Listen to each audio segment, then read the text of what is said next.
Hey folks, Joe Rivas here, the San Diego mortgage guy, and today is Friday, February 2nd, so that makes it Groundhog Day. So I want to talk about three things: Groundhog Day, Superbowl Traditions, and then Tim Grover's book, Relentless. Coming to you from San Diego, you can see the 8 freeway back there.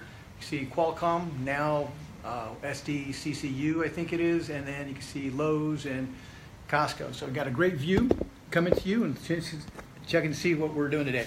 So, first of all, let me fix this.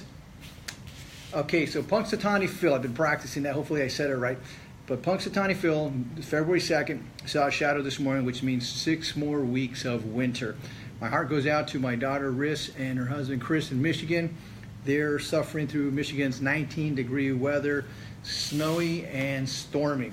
I spoke to her this morning, or rather messenger through Facebook, and it is cold out there. But the good news, Phil is only 39% accurate. So chances are it's not going to be as bad as he thinks it is. And then also, this is the 25th year anniversary of Groundhog Day, Bill Murray on that film. So if you want to have some laughs, I love that movie. I could watch it many times. So that's one. Number two, Superbowl traditions. There's a lot of them. I had some, I have some. I'm going to share with you. First of all, and I'm not doing it this year, but you remember the Super Bowl squares, where you have a square, you got the Eagles on one side, you'll have the Patriots on the other, and you go from 0 to 10, or 0 to 9 rather. So that might be a tradition for you. Could be fun to do. Everybody puts in a little bit and then you take a little bit out. Best numbers, we always get excited when we get to 0-0. Those are usually the winners for the first or the second quarter, and then the end of the games are 0-7 and 7-0 number. Doesn't mean they're going to score 7-0, but it's like 27 or 17. I don't know how they'll get to 37, but 0, 10. 30 is a good number as well. Pre-game show, Superbowl Traditions. Second one to be, Roman numerals. Don't want to skip that. I don't know if you remember Roman numerals when you were a kid, but you got the I, the V, the X, the L, the C, and the M. The 1, the 5, the 10, 50, 100, and the 1,000. This year's is Super Bowl 52, which would make that LII.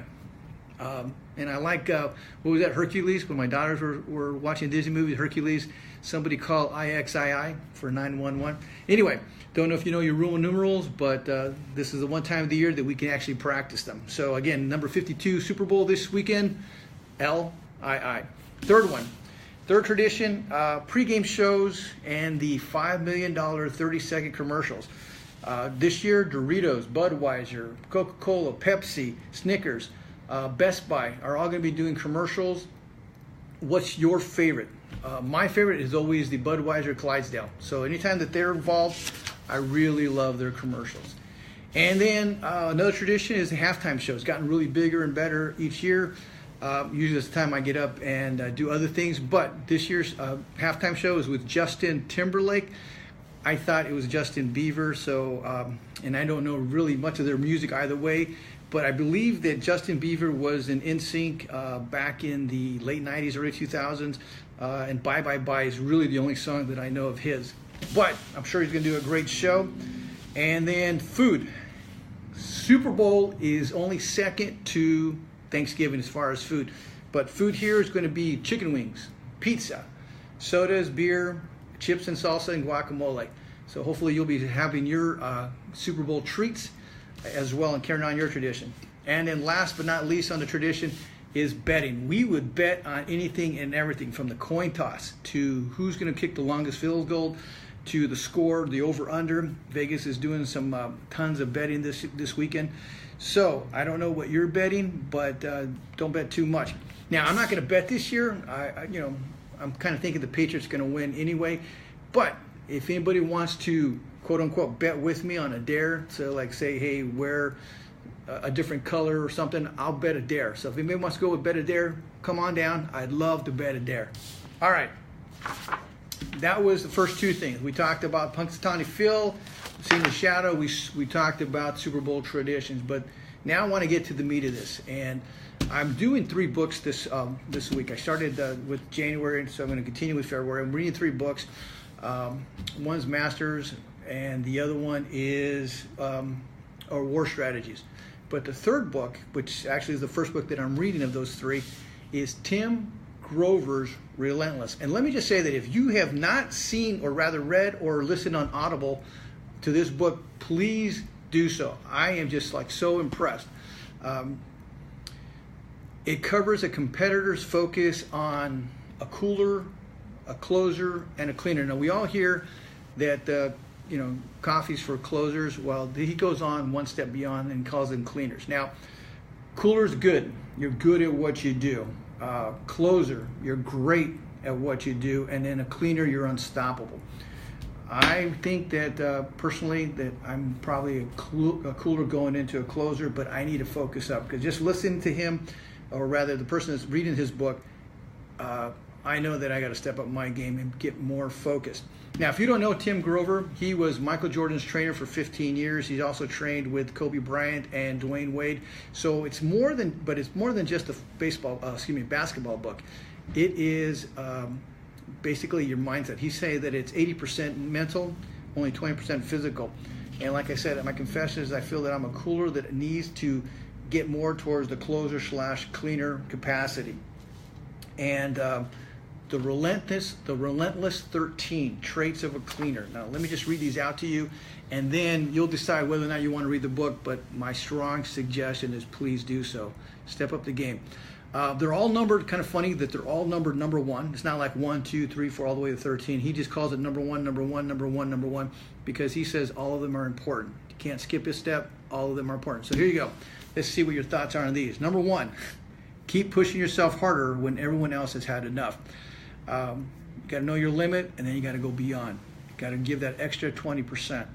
Number 1 again, when you're in the zone, he's talking about being in the zone, like Michael Jordan was in the zone from time to time playing basketball. Especially talk about this one time when he was behind on the game, and then some opposing team member started talking trash to him. He just took them to town. So when you're in the zone, you shut out everything and control the uncontrollable, because you are the influencer. You're not reacting to, you are what people are reacting to. Number 1 again, that's actually, I'm going to call it the third one. You got to know exactly who you are. This is a little bit of Sun Tzu. Any Chinese historians out there? Sun Tzu is a warlord back in the, I believe, 6th century. But he's the one that says you got to know yourself. You got to know yourself. You got to know your enemy. If you know yourself and your enemy, you'll be victorious all the time. If you know yourself but not your enemy, then you'll win every battle. You win, you will lose. And if you know neither yourself nor your enemy, then you're a fool to go into battle. This is what he's talking about. You got to know exactly who you are. Not limit yourself, but know who you are. The next one, number 4, but actually number 1. You got to have a dark side that refuses to be taught to be good. I haven't came to this chapter yet, so I'm not sure exactly what he's talking about this one, but I believe that from what I've heard already from the previous chapters, he's talking about, instead of looking for the limelight, looking for the attention, you've got to go to a private place and get that whatever focuses you. You're not looking for the attaboys, you're not looking to make friends, you're not looking to influence people. You're looking to compete. Not necessarily just with everybody, but with yourself. And sometimes that inner demon, so to speak, it's got to come out and just kick butt. Next one, you're not intimidated by pressure. You thrive on it. When the game's on the line, you're not the person who wants to pass the ball to somebody. You want to be the one taking that shot. You got some people who will come in with a big play, try to work it out. You're the guy. The cleaner is the guy that says, forget all that fluff. Just give me the ball. Just get me the ball. That's all you guys got to do. So you're not intimidated by pressure. You thrive on it. Next one. When everyone is hitting the in case of emergency button, they're all looking to you. You know that little glass thing that says break in case of emergency? You are the in case of emergency button. When everything is going to pot, they're looking to you. And this is why they train longer. They train harder. They are more committed, more focused, because when the chips are down, when it's becoming a war zone, so to speak, people are looking to you for leadership and how to guide them. Next one, Michael Jordan definitely did that. And I don't follow basketball that often, that well, but I know some of the big names like him, and I know he did a lot of really, really cool things. So next one, you don't compete with anyone. You find the opponent's weakness and you attack. You don't compete with anyone because you're competing with yourself. You're making yourself better. You're not trying to say, hey, I want to be better than so-and-so. No, you want to be better. You want to be better than what you were yesterday. And then when you are competing with somebody, you basically, just again, back to Sinsu, you look for the opponent's weakness and you exploit it. Next one. You make decisions, not suggestions. You know the answer while everybody else is still asking questions. You know, you're the go-to guy. You're not only the SME, the subject matter expert, but you are the person who has enough experience because you've been through it that they trust you, and then you're the one that they come to for the questions. Next, you don't have to love the work, but you're addicted to the results. And this just kind of spoke to me a little bit because, you know, I'm very good at what I do mechanical-wise for the loans. I'm not going to say that I'm in love with doing loans, but I'm very good at this, and this is how I make money.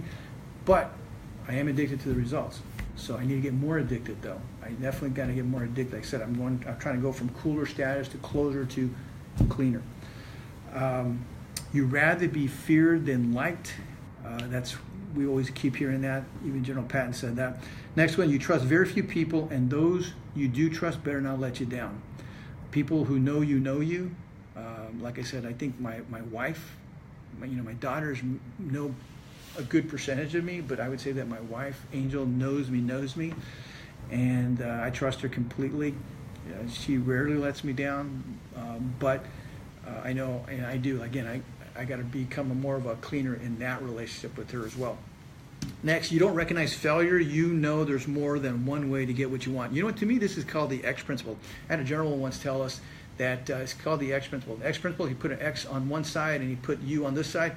He goes, as long as you are there when you're supposed to be, doing what you're supposed to be, with who you're supposed to be with, get there any way you can. He goes, I might go straight, you might go zigzag, you might go one direction, but as long as we're there in the X principle, as long as we're doing what we're supposed to be doing, you're in the right place. And that's why I'm saying that there's more than one way to do it. I was going to say skin a cat, and that's kind of bad because my daughters love cats. You don't have to, you can get there different ways as long as you're doing the right way and you're doing the X principle. Next one, you don't have to, the last number one, you don't have to celebrate achievements because you always want more. What he's talking about here is that cleaners, rather than celebrating, getting the attaboys, getting the pats on the back, he's saying, okay, they'll take a moment to, quote unquote, enjoy their success, but then they want more. You know, they've got one, they want two. If they got two, they got three. He spoke about Michael Jordan here, where Michael Jordan, every time he won a championship, he would always put one finger more. When he won his second ring, he would put three fingers up, because he says, I'm going for that third one. I'm not content with just getting these two rings. You know, another person I would say is like this is probably Tom Brady. I mean, the guy is, like him or love him, hate him, he's phenomenal. He's a great quarterback. Like I said, I'm pretty sure he's going to be winning again this year. And very few people, even Tim Grover said that being a basketball player, being a hockey player, being a soccer player, probably the most toughest position is an NFL quarterback. So definitely Tom Brady is a cleaner. So there you have it. Any realtor partners or small business owner partners of mine who want to read this book with me in the month of February and want to keep each other accountable, or at least even a call or a text, just say, hey, how are you doing? If you're cleaning up yet. I'd love to be accountable to somebody, so if you're in that way, you know, text me, email, and make an offer there. Let's see here. Now, that's basically pretty much it. I talked about three things. I talked about Groundhog Day. Punxsutawney Phil said yes to 6 more weeks of winter. We talked about some Super Bowl traditions, and then we talked about Tim Grover's book, Relentless. Definitely recommend this. So, happy Groundhog's Day, and go enjoy the Super Bowl with your traditions, and be relentless. Thank you very much. I'm Joe Reed with the San Diego Mortgage Guy. You guys take care.